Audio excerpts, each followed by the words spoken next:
I don't think we're able to share the screen yet. You should be now. Okay, perfect. Okay, well, hello everybody.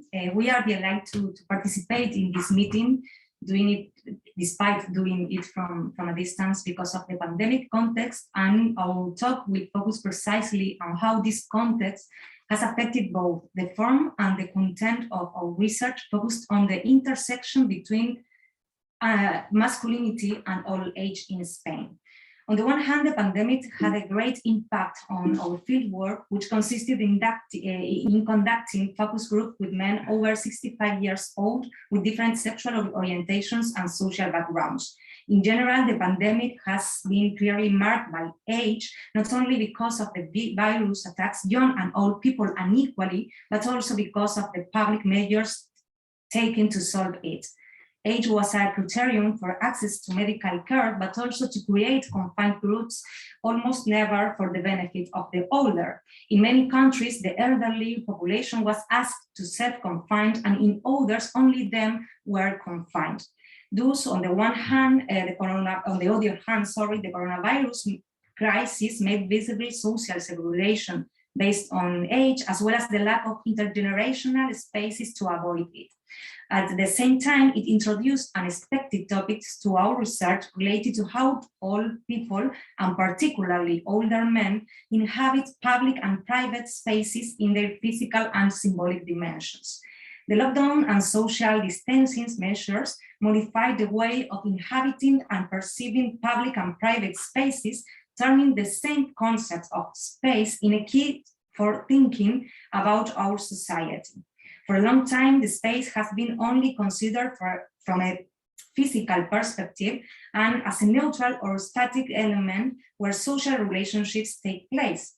However, geographers such as Soha or Massey speak of its inseparability of time as a configuration of social relations within which specifically spatial may be conceived of as inherently dynamic simultaneity.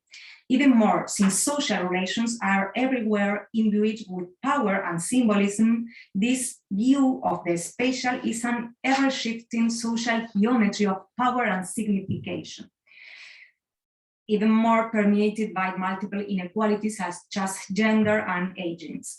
Throughout the last year, it has been studied how the pandemic has exacerbated gender inequality, harming women the most by their greater exposure to virus for performing the most precarious jobs or for being forced to balance teleworking with domestic and care tasks. It has been also studied how this health crisis has affected the elderly. However, not many studies have focused on how pandemic and lockdown have affected particularly older men. In a few minutes, Marcos will focus on how the transformation of social spaces has affected their self-conception of old age and masculinity. But firstly, I'm going to mention how we cope with limitations imposed by the pandemic to conduct interviews with older men, as well as how this unfavorable situation gave also rise to unexpected benefits and the need to rethink the concept of fieldwork and the space of sociological research. So, taking into account the declaration of the state of alarm in Spain coincided with the beginning of our fieldwork, one of the main problems was to recruit older men during the lockdown. When working with aging population, the fear and doubts of participants makes it difficult to recruit and bring together to interview or even more social, focus groups. However, when the situation improved and the residencies for the elderly opened here in Spain, we also had to deal with the reluctance of institutions to inform the users to participate in online interviews. And we think that with the intention of protecting the elderly, some institutions have fallen into kind of paternalism that foster the stereotype of vulnerable or passive older people, as well as their isolation in a context that was already extreme. To alleviate the recruitment difficulties, snowballs technique has been used during the total lockdown. and individual online interviews carried out. This introduced another problem, which was finding all older people with internet access and knowledge of how to use technology. This implementation not only has determined important aspects of our research, such as loss of expressiveness or the tone of voice, etc., but also conditioned the profile of the participants, many of them with a medium high or yes, cultural and social level with internet access. To palliate this problem, we decided to implement a mixed modality, online and face-to-face, which was also combined with a mixed qualitative technique, included a first phase conducting individual interviews online or in person with a live story format, and a second phase in-person focus group with those men previously interviewed. This double modality revealed to be a novel fusion that not only allowed us to analyze the content of both encounters, but also participants' narratives and behavioral contrast in the transition from the individual online interviews from their houses to the face-to-face focus groups in public spaces. From sociological research, neutral spaces are usually sought to conduct fieldwork. However, the pandemic context made visible that spaces are never neutral, neither are the research space. To conduct online interviews in the relaxed setting of the participants' private spaces allow us to know their intimate context, which the misnamed neutral spaces of the fieldwork make it difficult. Although digital methods do not allow to interact with participants in a natural way, favors access to their most intimate spaces of life and motivated them to think about how they inhabit them and other spaces, as well as how they are permeated for gender differences. So more than a palliative to the current situation, the mixed modality can be a new sociological way of research, which requires to rethink the same concept of fieldwork and the research space. Given the new reality and the fact that researchers can be both co-present with and embedded in the private spheres of participants from a distance, understanding the field can thus no longer be limited to geographic spaces with people on it. Rather, it must be conceptualized as a continuous spatial-temporal events and relations between people in the diverse socio-political context. In our case, in a pandemic context, that encourages us to think in new ways on inhabit private and public spaces, in particularly elderly who have suffered most the consequences of the pandemic. And Marcos now is going to speak about the content of our research. Thank you. Yes, well, I'm going to summarize some of the findings of our research. I'm going to group in three main topics.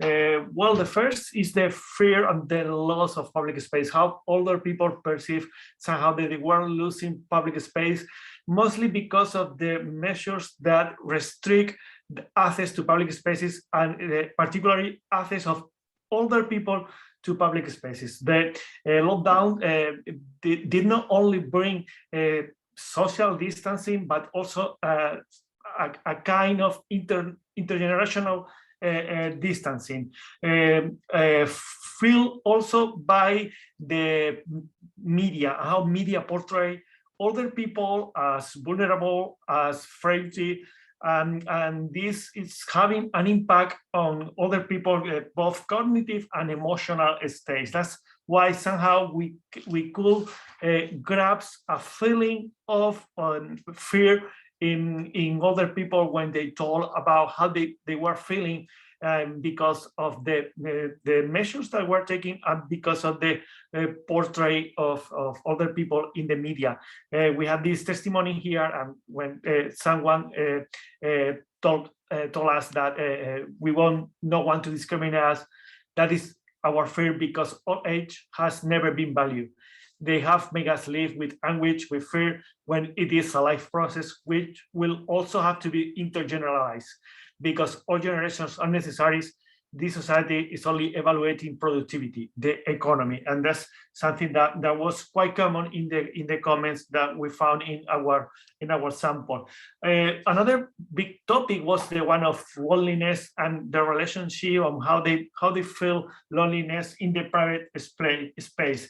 In our sample, like both straight and gay men and people with different sexual orientations, they all agree, most of them, they all agree that women, they have better skills, more tools, more social resources to cope with loneliness. So one of the samples they gave up is that women were more able to, for example, learn how to use Zoom and stay in the Zoom meeting, whereas for men it was more difficult to cope with this new way to establish relationships. This in part was due to the fact that men, they usually construct their embodiment through capital and physical, social and capital and physical capital, mostly in public spaces. Even after retirement, they still construct their masculinity in public spaces. They go out to meet with their friends, whereas women, they are able to construct and to negotiate their identity in more private spaces. We have a couple of testimonies in here, like, for example, one of them clearly say that historically women have managed better to get ahead. Men are left alone and more alone than anyone. When the partner dies, they are alone because their only contact with humanity was through their partner. Women established a much richer world of relationships. Also, talking about the pandemic, one of the participants say that I think the pandemic has expelled more men than women from the meetings. Now the meetings are by Zoom. Practically all the men have left meeting and women remain. They have different ways of coping with old age, even having the same economic and social situations. There are certain aspects in which femininity is better organized to make all age easier. In relation with this, we also find the importance of binarism and the resignification of the private sphere. So in this case, what we found is that in the case of women, they are more comfortable with the private sphere, with staying at home. In the case of men, it's like somehow they have to renegotiate their identity and their relationship with the private space. It's like they feel that they are in an environment, as you can see in the second quote, they talk about that an environment that in this case is their house, their own house, that they don't feel they belong to. It's like they are in a hostile environment because they are not used to cope with the private sphere of their life, being their identity constructed around the public sphere. So when during the lockdown, when they are forced to remain at home, they felt somehow that they were in an environment they don't belong to. This was one of the main findings of the research. How somehow even some of them, they think that it was a positive thing, some of them think that it wasn't that positive, but all of them suddenly they had to rethink about the relationship they have with the private space they inhabit. That was something quite significant in our findings. Just to conclude, well, first, already Agustina mentioned, talking about the way of conducting research and how the pandemic affected the whole process of making the fieldwork, and especially thinking about the neutrality of spaces. As some authors already have pointed out, it's important to rethink about the spaces as non-neutral spaces. So all the spaces, the different social actors, they give a symbolic meaning to these spaces, and it's important to take into account these spaces because a good part of their findings we're going to find are going to be mediated by the spaces and the meanings of the spaces. Then in this sense, it's important to, or in our research was important, the intersection of masculinity and aging related again with the social construction of spaces. So the public-private sphere, in this case, we found that there was a blurring of the border of public and private, and how older people, they have to renegotiate the different meanings they give, not only to the spaces, but also to the different activities, including caring, that they have to conduct as the result of the lockdown, when they were forced to stay at home. So what's new? It needs to be think of now. I mean, in the future. So if there is new ways of inhabiting spaces or inhabiting public spaces, and the difference to do this for men and for women, and if there is new ways of inhabiting these spaces because of the lockdown, because of the pandemic, because of the different measures taken to take care of people, and how both the media and the authorities are taking care and ensuring health measures to keep people safe, how long this is going to take, and if this can have an impact on the negotiation of masculinity, and somehow to shake the classic hegemonic view of masculinity, especially for all people who never thought about changing their masculinity model. This is all. I think we adjust to the time. Thank you, and we'll be happy to answer questions after the rest of the presentations. Thank you.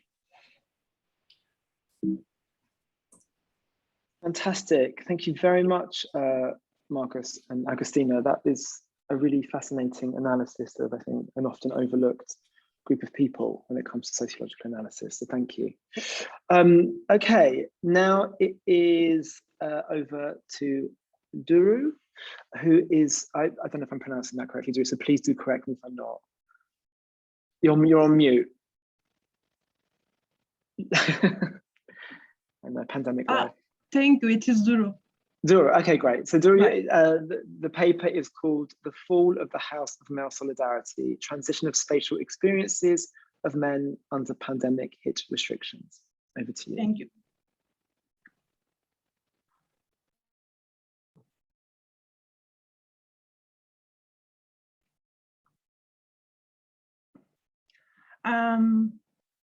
Hi, everyone.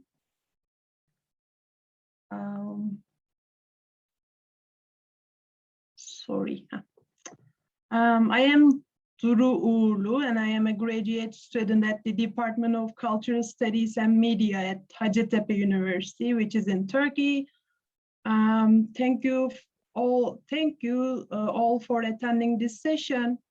As I'm one of the presenters of COVID-19 session, today I will be talking particularly about how the regulars of the traditional Turkish coffee houses have been influenced by pandemic restrictions and how they have dealt with it so far.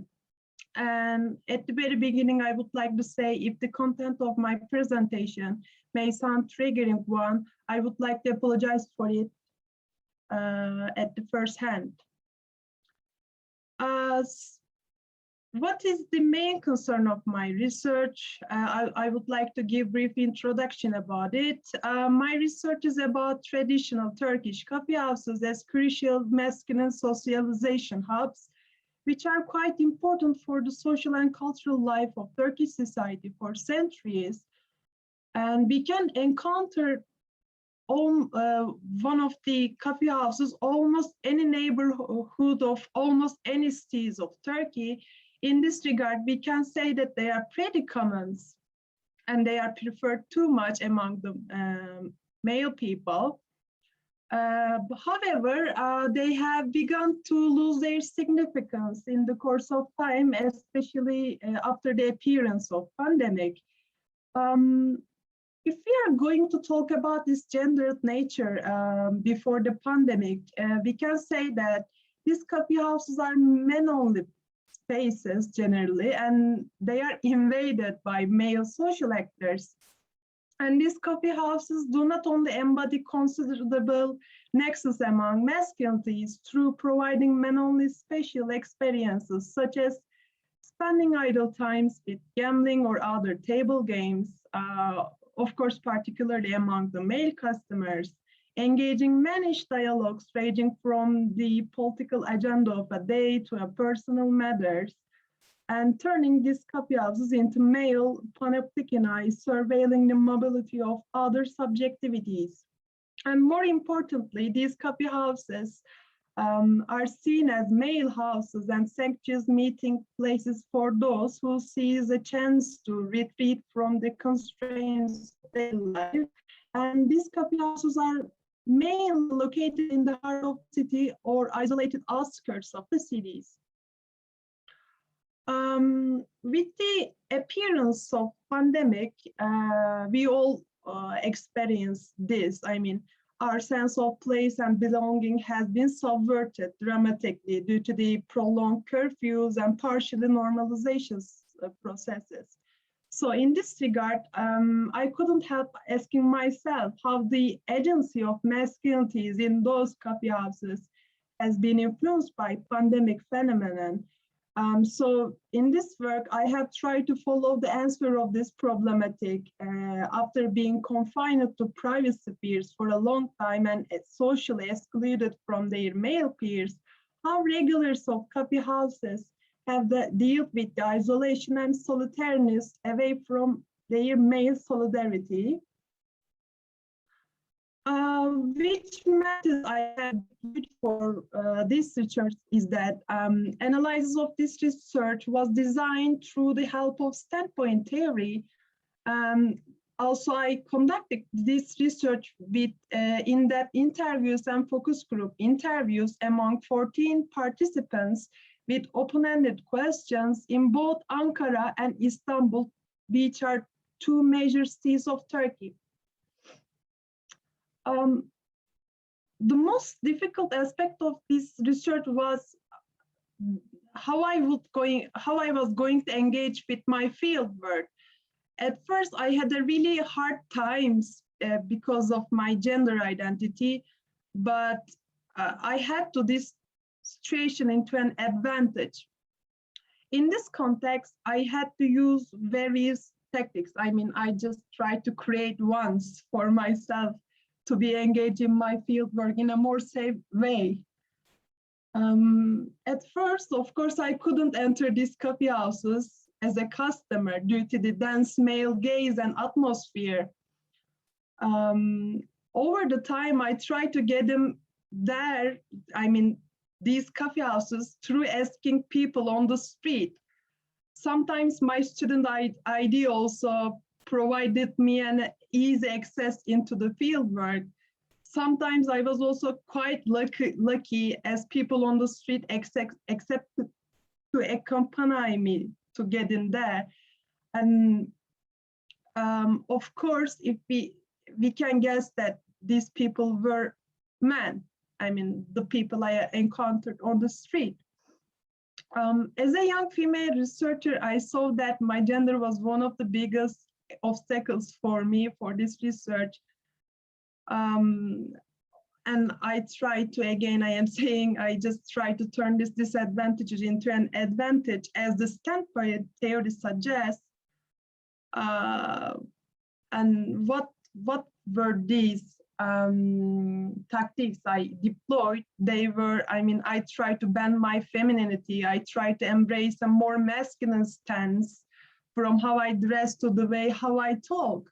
And also during my interviews, I tried to remain silent all the time, though I have experienced really homophobic, abusive, and sexist behaviors. Now I will try to talk about the analysis of my research. I divided it into two categories. One is before pandemic, the other one is during pandemic. Before pandemic, we can say that these coffee houses were places that were affordable for male participants and people from all walks of life. And people from all walks of life came there.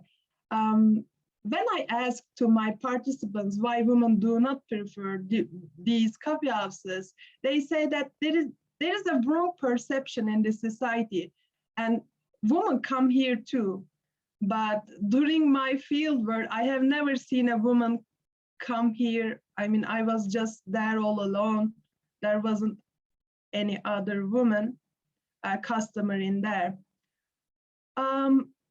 When I was trying to dig the meaning of the importance, what was the meaning of a coffee house for the participants, they say that they all the time emphasize the positive importance of coffee houses for them, as if it was like a second home for them. And during my interviews, when I asked participants why they came here, they shared that they came here to relax, to have fun, to escape from the problems of life. And the time they spent in these places was considerably higher than the time they spent in their private spheres, such as their homes. On average, they spend 6 or 7 hours within a day chatting with their friends and playing games. Another important point I came across during my interviews was that their need for entertainment and peace. Almost all of the participants shared that they came here because they wanted to escape from their homes, the noise of their spouses and children, and the harsh working conditions that they experience every day. Spending a long time with friends in these coffee houses had a relaxing effect for them, apparently, and showed that male participants formed a great amount of solidarity. And in generally, also the names of these coffee houses were names like Peace and Brothers' House. Also, participants all the time stressed the importance of their ties with each other. And the male groups in these coffee houses were also, were a space for these men to solve their problems on their own. For instance, when a male participant who preferred this place had a problem, his friends were ready to solve it right away. For example, other problems could be an urgent need for money, and their friends were ready to share any amount of money, and any problem could be solved, which derives from a family or a work.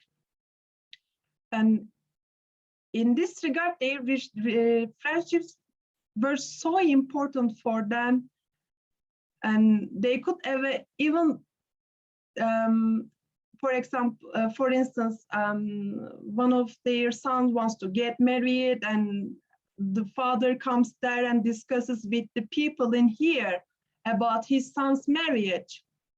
And they were constantly consulting each other when they were spending time in those places.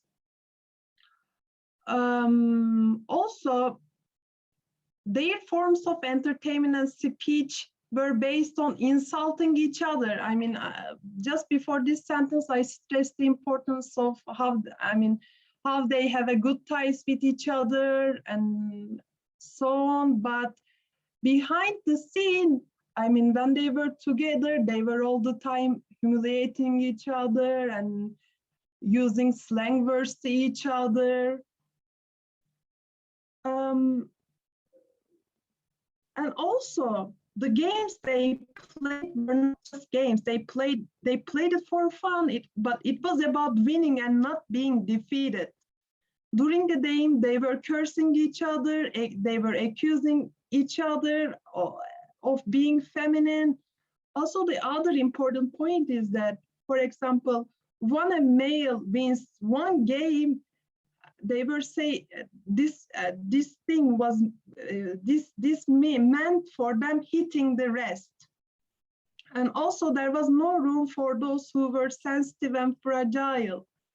All players had to be tough and dominant, otherwise they would be humiliated and forced to pay the bill. During the pandemic, And this part of my research seeks to understand how the male participants dealt with the pandemic. When I asked one of my male participants how he felt when the pandemic started, apparently almost all of my participants, they didn't show any sign of emotional reflexivity. I had to ask this question-related feeling over and over again. And apparently they had difficulty sharing their emotional lives with me.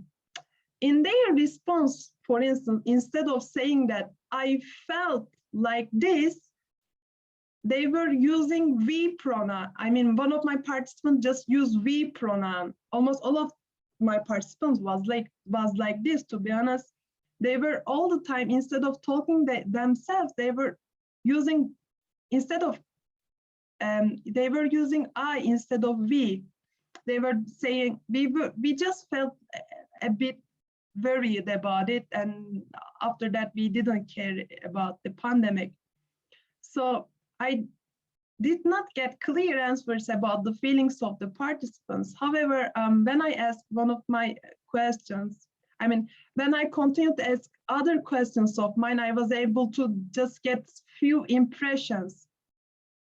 Just like everyone else, they expressed that they were worried and uneasy, and most of the time they use subject us. And when I started to ask more general questions, asking more broad questions, such as how they were affected by the pandemic, almost all of the participants said that they were not affected by the pandemic. And they said, we weren't influenced by it. We always had to work outside. We didn't even believe when the pandemic first broke out. Since we had to work all the time, it did not affect us in terms of health.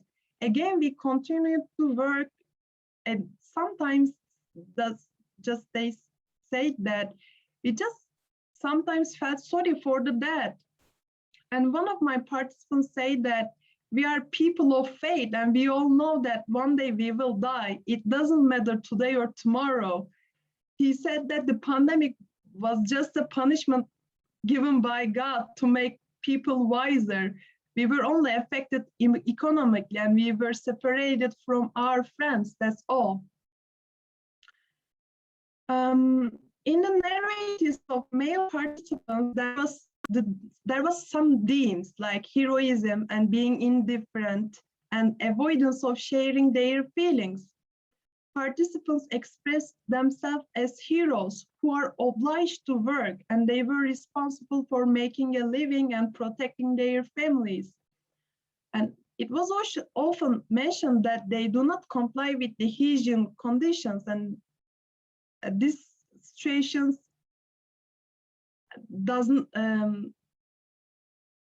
didn't create any problem for them, as they had to work. Their only priority was making a living. Also, the latest research about pandemic showed that due to the pandemic, we all know that male individuals suffered from the pandemic, more. When we look at the death ratio. When I asked the reason for this situation to my interlocutors, they say that it is a natural situation because men have to work in all areas of life, and they take all the stress of life. One of my participants said he doesn't see pandemic as a big problem because men are more strong by nature. He said, I got this disease twice and I got over it while working. He said that women just exaggerate the pandemic because they are more fragile by nature. When the restrictions started, this category mainly will be about this. My analysis about it, how they dealt with it. Participants associated the lockdown bans with unrest and distress. They stated that they took passive roles in their relations with the private spheres. For instance, they just shared that they watched TV, slept, and ate. They didn't talk about participating to household chores or doing anything with their wives and children. Some participants say that they participated in the housework and helped out. However, it was possible to participate in housework under certain conditions. It seemed like this. For instance, one participant said that he could collect the laundry, but only if there was no one at home, if it was raining outside, and the lady of the house was not at home. Another participant said that he would never cook even there was no one at home. He stressed that he could starve, but he would never cook. Participating in household chores was seen as feminine and was only done when certain conditions required it. During the period of lockdown, participants called this process as house arrest. They just attempt to run away from the home and meet up with their male friends in a secret way. And though they do that, they might be penalized for it. For instance, there were participants who knew that they would be punished, still they found a place secretly and met with his friends, played games, and at the end of it, they were cashed and they were punished. But for some participants, it was more reasonable to be punished than to listen to the noise and the problems of their households. The problematic relationships of the participants with the house caused them to run away. For instance, the participants who could not stay at home for a long time tried to meet again in the gardens and tried to not break their ties with their friends. And the participants' trust in their friends was more important than being seen, apparently.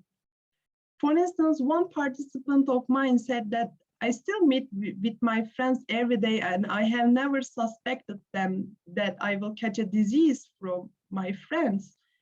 In fact, also our richer friends rented a new place to play and to be together with their friends in a secret way, my participants say.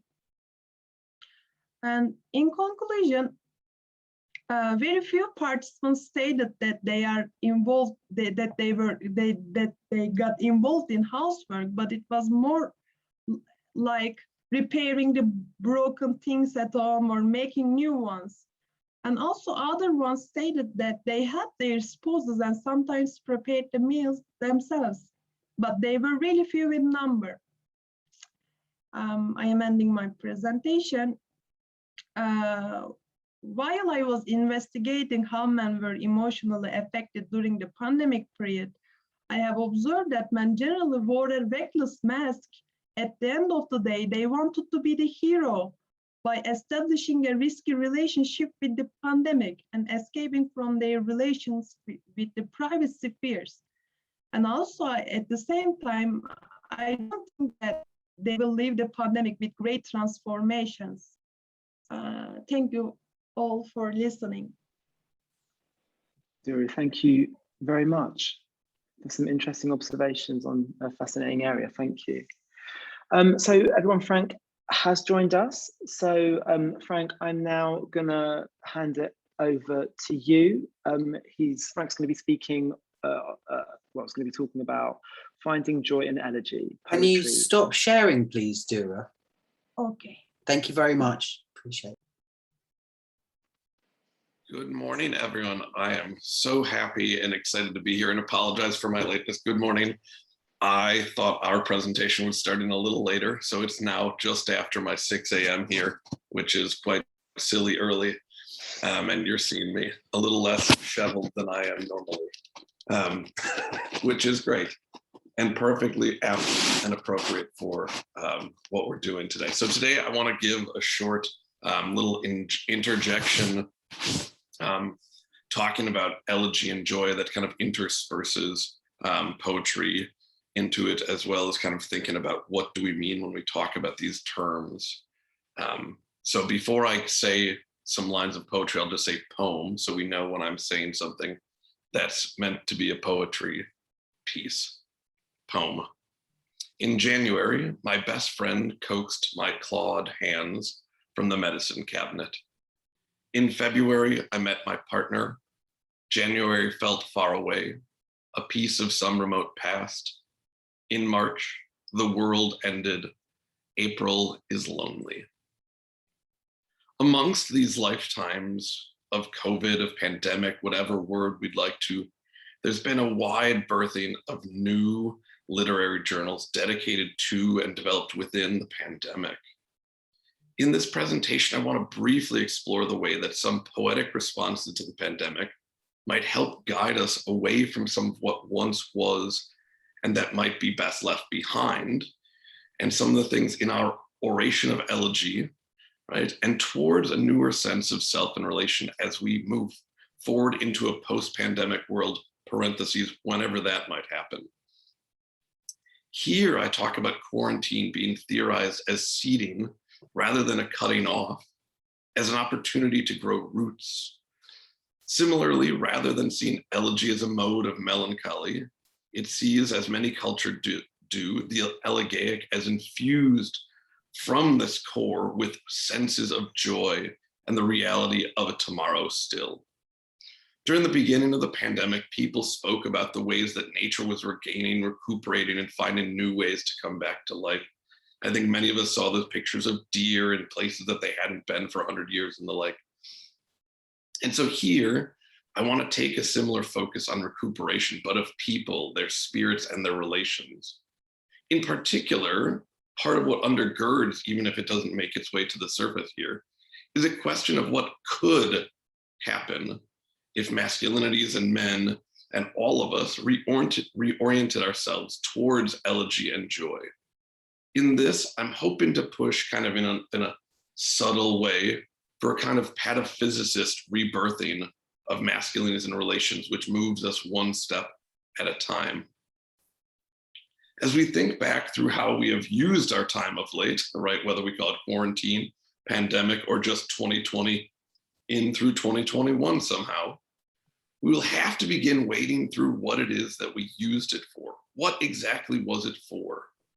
But it's not simply what we made that is a consideration, but the simple fact that time itself bent and blew over in a breeze.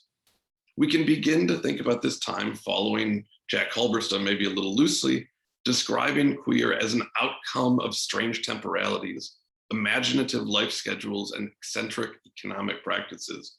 Certainly, I don't think Jack meant it for the pandemic, but I think it fits personally. Poem. Amid the starkness of masks, somewhere on the outside, beyond the trees and unused road, with yeast, godlike particles, I plow fresh tracks in flower, pour out warmth in water, I live a new innocence. So rather than seeing quarantine and the act of quarantine as ineffectually or always already negative, I want us to have, using the tools of the trade of creative writing here, to see it as a space of dormant rooting. In speaking about nature and people amidst it, Wendell Berry notes the pleasure to be found in simply coming into conversation with the landscape. Such pleasure as there is here, now. Take pleasure as it comes, he says.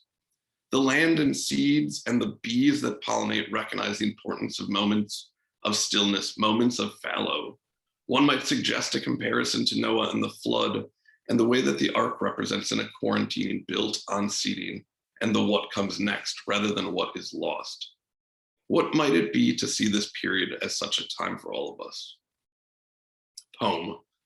Did you know that many of the ornamental features of our favorite plants, variegated leaves, vibrant colors, a pleasant and dramatic curl, are the result of viral infections? This is not just so we're clear to omit or make light of the seriousness of the situation. We've seen poverty and unemployment skyrocket, and death is not a metaphor, but a reality for many, including my dear friend Walter. If hell is a place on earth and heaven is a place in your head, then we must continue the work of living amidst tragedy, grief, and a world full of struggle. As we write tomorrows, we should speak the elegies of today and yesterday. It is in this intertwining that this seeks to push the space where elegy is necessary and where we must work to find joys, new and old, where we may. For our world is fraught with carelessness, and long before the pandemic, quote, care services had already been slashed and priced out of reach for many of the elderly and disabled. Homelessness had been on the rise, and increasing numbers of schools had begun dealing with pupil hunger. The CARE manifesto continues from one of our wonderful people on a panel. Being cosmopolitan means being at ease with strangeness, knowing that we have no choice but to live with difference, whatever differences come to matter in specific times and places. At the heart here might be a notion that togetherness, rather than disconnection or individualism, is at the heart of what will bring us out of the other side of this. Not only will it break us of the morbidness of COVID, but that of neoliberalism's entrenchment of selfishness and uniformity of mind. Here again, creativity strings out not from the singular individual, but from the gasping voices of community. Poem. Isn't grief a form of love? Pretend I am a parcel. Pretend I am splint, undone, a border underexposed with people. To continue our metaphor together, we must be a tree whose leaves are multitude of shape, color, form, fit, style, and love. As seasons change into winter, as they invariably will soon here and still under pandemic and quarantine conditions, the trees shed their leaves, yet they do not lose who and what they are, nor do the leaves themselves disappear entirely. Trees do not weep for the loss of their leaves. While they may take moments of reflection to honor the leaves now gone, there's a moment for understanding and reflection on the season, an elegy to those who have come and been together with what will come. They push beyond the specific iteration towards one that is not tied to the branch until it rots where it stands. We need to foster connection between fractured insurgencies that allow us to see the leaves, branches, bodies, and roots in connectivity with all those around them, so as to refuse singular suggestions of the local. The quarantine has shown, I might say, light on these relations between us and the way that poetry, amongst art writ large, is a medium born of danger, challenge, and addressing matters which are common to all of us. This is what Camus affirms when they say, we resemble each other through what we see together, the things we suffer through together. Dreams change according to the person, but the reality of this world is our common ground. All of this has been an experiment in what hope and joy can and has done. The argument, if there is one, is that we need more joy and joy more than ever. But more than that, we need people. We need shared lives, shared loves, worlds that are not disposed of when they're difficult. For as much as the poetry coming out of the pandemic has focused on the struggles we are facing together and done so in tenors of elegy, the practice of putting them into the world is a demonstration that there is some semblance of hope, of community, of roots which we are all drawing upon. Poem. We can both let the light in, embrace and be done with it, develop our immunity to fear. So far, my abstracts, and I'm almost done, I want to give lots of time for other people who've been here from the beginning, have been fairly abstract here, yet not theoretical. This is for a variety of reasons. The first is that poetry is meant to be lived and lives are meant to be celebrated, and joy is meant to not be stuck amidst words that are meaningless to the joys themselves. The second, and more importantly, is because it is at the core of all this that my own relationship to masculinities, to ourselves, to men, to others comes about. As noted at the beginning, part of what is being asked takes off from Alfred Jarry and Where They Leave Us in the Supermale, a fascinating reference. I highly recommend looking up the book. In Pataphysicists and Pataphysics, one begins with the world as is, And then rather than magic realism, where the whole thing comes real and magic at the same time, each time something changes in a pataphysical world, the world changes slightly and moves in a spiraling fashion away from where it originally started, so that by the end of it, we're in a world that barely resembles what started. Or to say it slightly differently, it is a very distinct take on the ship of Theseus, right? Where each splinter is replaced, but it is not replaced in equal piece, but one that is a slant of the original. In just the way that pataphysics is illusory and unreal, it can become real. And in this is hoped to be an extended operation in replacing splinters with new ones made out of the immaterial of elegy and joy, and thinking through what that could mean if we apply it to masculinities and the times that we live in.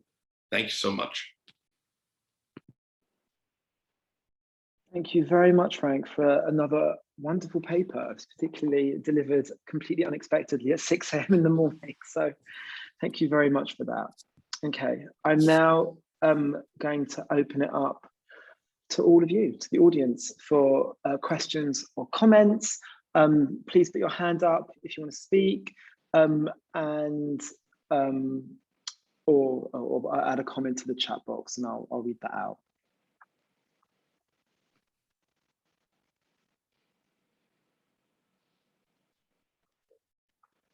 John, our host, over to you.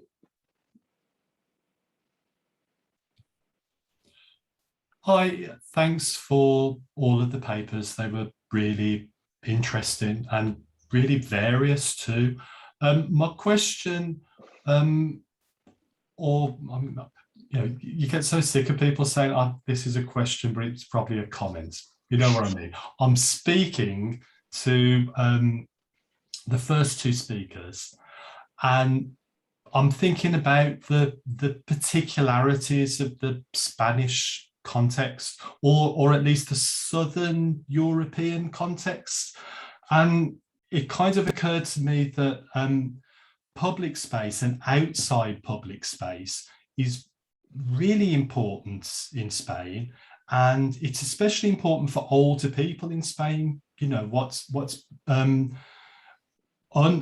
one of the major significant differences that you kind of see between, I think, Northern Europe and Southern Europe is the extent to which you see a lot of people, a lot of older people outside and in public spaces.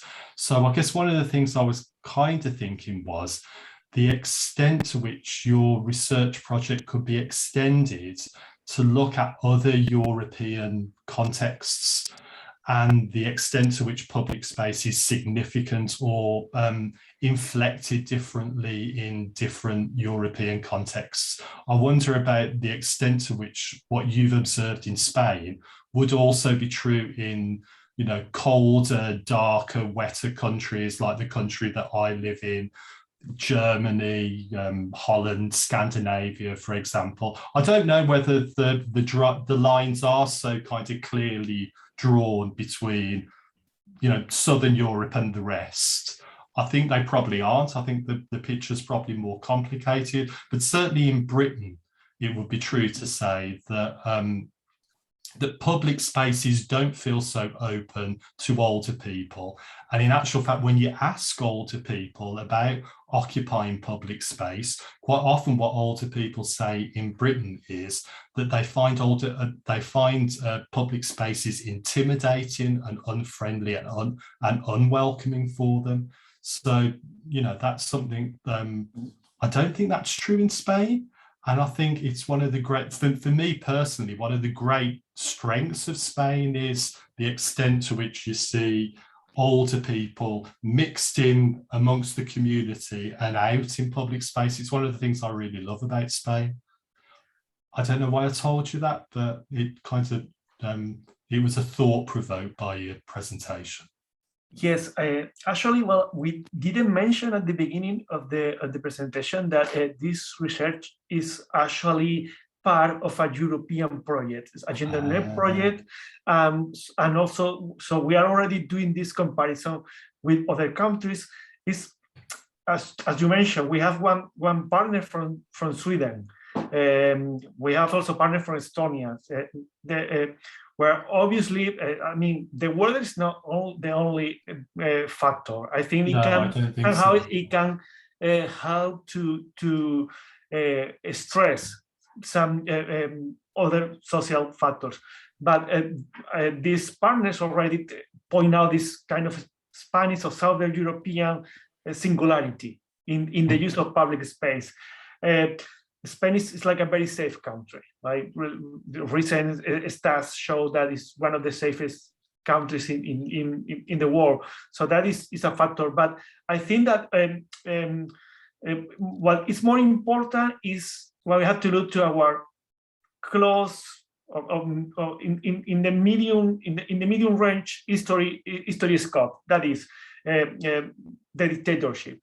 The dictatorship and the national Catholicism history of Spain during 40 years, and for a generation that didn't go to college, and that is all they have. So that is important, this distinction: public spaces for men and private spaces for women. This has been changing, but still this hegemonic values of masculinity, the very toxic Catholic masculinity, is what is making this difference.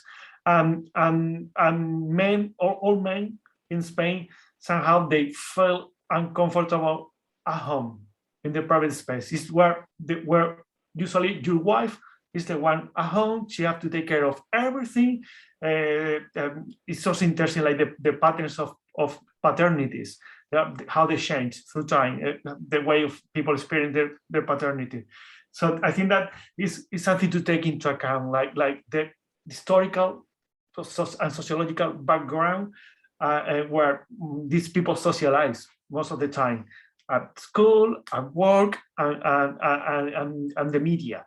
So this, I think that's important in the particular case of Spain, together with it's true, as you say. Well, I think that the dynamics of urban growth is changing now, and public spaces are becoming more, I think, like less public. So people are feeling like, not only older people, in general, private initiatives that are taking the city centers and the public spaces, and if you want to socialize, you want to be in a public place with more people, you have to go to the mall, and this is changing a lot the city scenarios, and it's something that is happening now too. So probably it will be something to keep watching. I don't know if somehow I answer your comment, your question. Yes, yes, you did. I think another thing that I'd want to point out, that I think research and observation would identify as being very different, very similar to Spain and Britain, are your comments about older people's use of new technology, how older women feel more comfortable and more attuned and find it easier to adopt new technologies rather than men.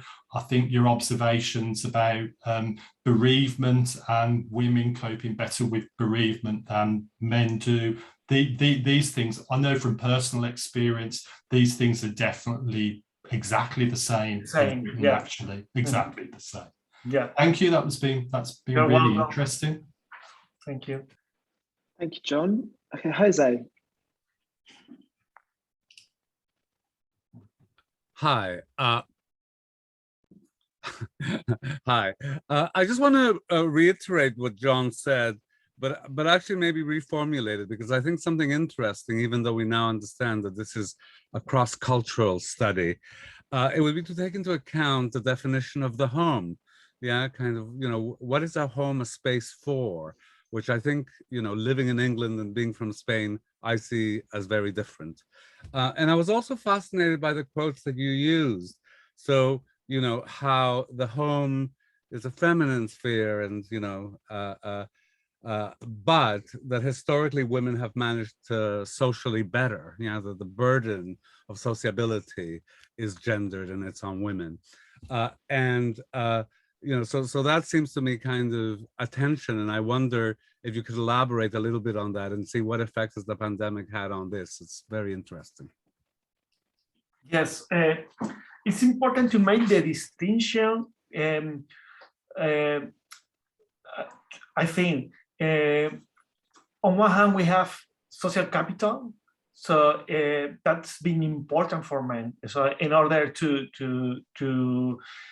be better positioned at work in the professional life, something that you usually you take care of developing a social capital.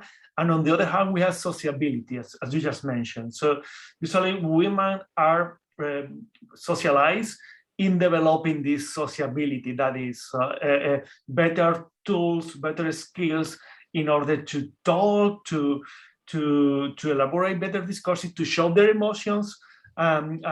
So taking first, starting from this distinction, sociability and social capital. So I think that because women usually they've been trained, or I don't know how to say, they get these skills. They have also the skill to better adapt to changes, and particularly when these changes are linked to how to socialize and to communicate with others. Usually women, they are trained, so they have better skills to communicate with other people. Also, I don't know why, it's something that we should do more research to ask, why women, they adjust better. Somehow I had the impression, but it's just an impression. It's not something I can base on solid research. Somehow women are used to work more in the workshop way of learning. Short courses on how to do specific things. Because of time, they have the time to do that, and because it's like a second order training. It's men, talking about this generation, usually the formal institutional training was for men, and the more informal short training was for women. Somehow I think that women are they can adjust easily to learn new things, where for men was you had your institutional formal training, you did that when you were 20 years old, and then you don't learn a thing again. Where for women it's easier to, it's just an impression. But I don't like to say these kind of things in an academic setting, because I would like to talk with people and actually to prove that it's like that. So I don't know, just a guess. I don't know if Agustina. Yes, no, it's an impression that also the participants in interviews have, because they usually, in general, to say that women are historically more, they need to adapt to new situations and to make relationships between them because of their social position and exclusion position, no, in our society. So men in interviews and focus group usually mention this aspect. No, they have to live with our patriarchal society, so they usually had to adapt more than us to difficult situations, and probably the pandemic it's one of those. Oh, Jose, you're muted. Yeah, thank you very much, Agustina and Marcos. Okay, thank you for that, Jose. Any questions or comments?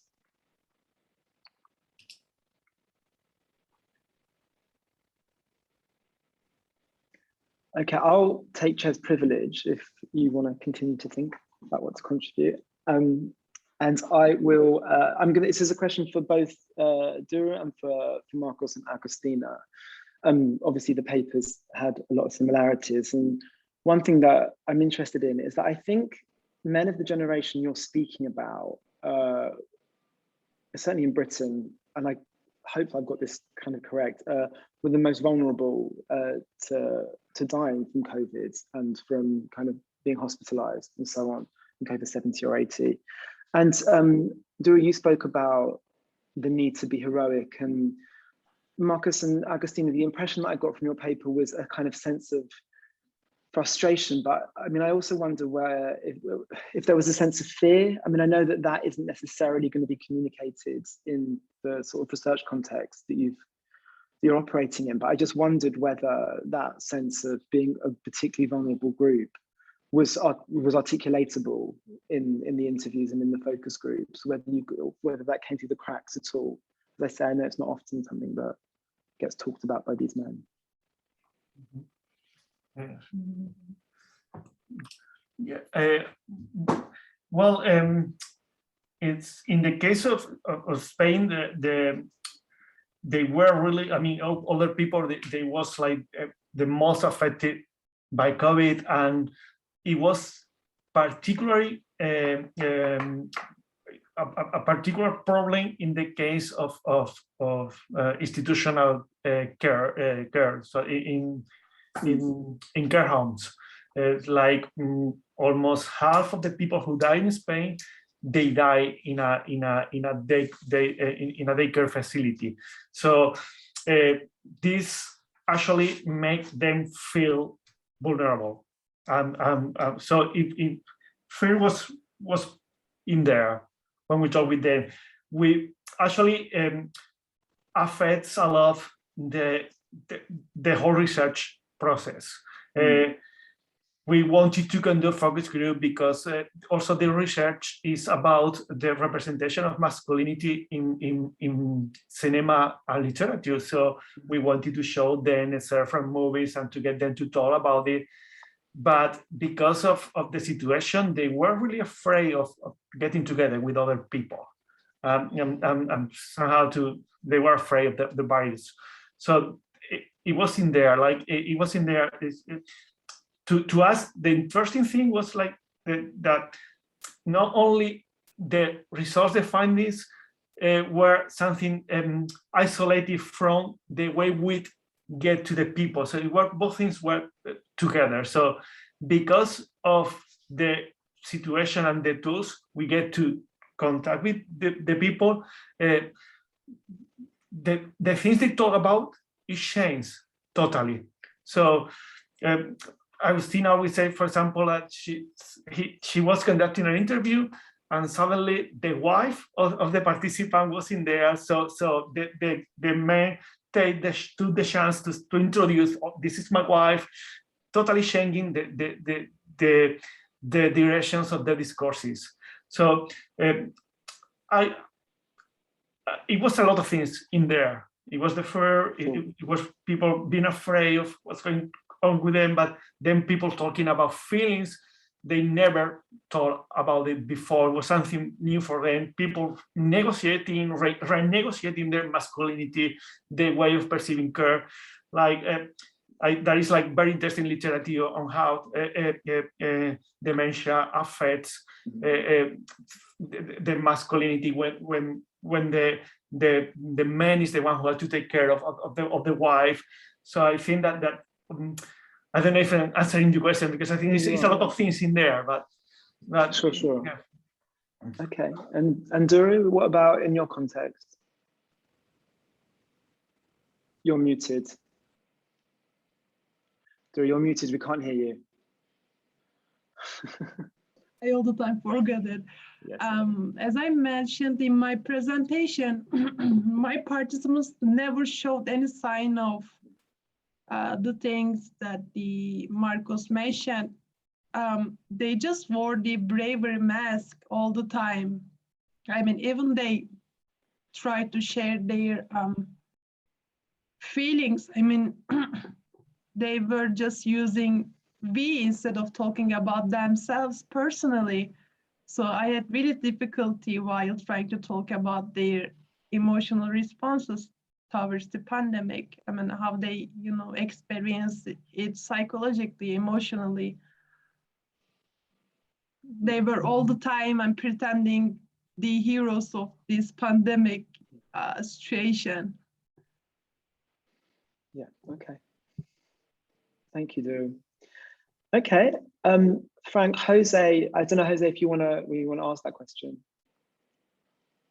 Sure, I can read it. So first, thank you so much for your presentation. It was really beautiful. I really enjoyed it and found it really fascinating. But I'm struck by the kind of contradiction or tension between, I suppose, the two terms that come out for me, which is elegy, yeah, and you have all the melancholy or sorrow or sadness, and then kind of, I don't know, an insistence or an advice, yeah, to seek the element of joy. So, and I just wondered if you could kind of elaborate, or is this what you see as the key terms and what you've presented, and also if you can just elaborate on the tension between them and how it might, what it does or creates, really. Yeah, so thank you. I definitely see those as being the core terms. And I guess I'd kind of come to, have you ever laughed at a funeral? I mean, again, not in an inappropriate way, like, haha, look at that dead person, but right, Okay. sharing a story about, Sure. man, let me tell you when this asshole was so fill in the blank that we did fill in another blank, right? It's at those moments where joy and elegy stop being contradictions or intention, in fact, and are actually sitting alongside each other, right? So I think we frequently wish to see them as intention, and way intentionally apart from each other, but actually in many of these moments they come right together, and that's what I'm pointing at, exactly that, where they come together, and we can tell a story about a loved one at a funeral and laugh about them and laugh together, right? And talk about the past days, and then, also at the same time, simultaneously say the difficulty of having days in the future without them, right? But looking on a kind of a grander scale. So I think you're right to point to those two terms. I guess I would just say, have you ever been to a wake where you were drinking and you had a couple pints and you told a fun story? I mean, like, that to me is where they stop having to be intention. It's interesting though, because often when you hear accounts of that, either, I don't know, in Jewish funerals or Irish wakes, the joy is seen as something that supersedes, yeah, the kind of that breaks through the sorrow. So, this idea of them sitting side by side is a really interesting one to me, because it's not, I mean, I can understand totally what you mean. Yeah, but kind of, I suppose, the way that I've seen those situations is as one overriding or hiding, the other, really. Yeah, the kind of, you bring joy to the memory of the life, and then you forget the sadness for that moment. So the sitting alongside is an interesting, and I think, really productive way. Because I think, and again, I think you're not wrong. Let me make sure to be clear about this, that oftentimes the joy in those moments is seen as an eruption that moves past. But part of what I'm trying to get at is also maybe subtle or not subtle, I don't know, non-hierarchicalizing these two things, right? They don't need to be in hierarchy with each other. Which is to say, I agree with you that oftentimes they're seen in this way as a combative or competition, or one having to be hierarchically above. But actually, what if we just said they're not competitors, right? So yeah, I really appreciate it. It's a good rejoinder. I like it. Thank you very much. Thank you. Thank you. Okay, unless we have a final question or comment, I don't want to exhaust people's kind of capacities for being on Zoom. Okay, the room is emptying, so I think this is a good time to finish. Thank you all for fantastic papers and for your questions and responses. It's been a really fascinating panel. So yes, the only thing left to say to the few of you remaining is there is a panel that João is chairing at 4 o'clock. My information has disappeared. Oh no, it's here. So yeah, it's 4 o'clock, and on diverse objects, diverse methods. So yes, please do go to that. And yeah, we'll see you then. So thank you very much. Round of applause for the panel. Thank you. Thank you. Bye bye. Thank you so much. Ciao.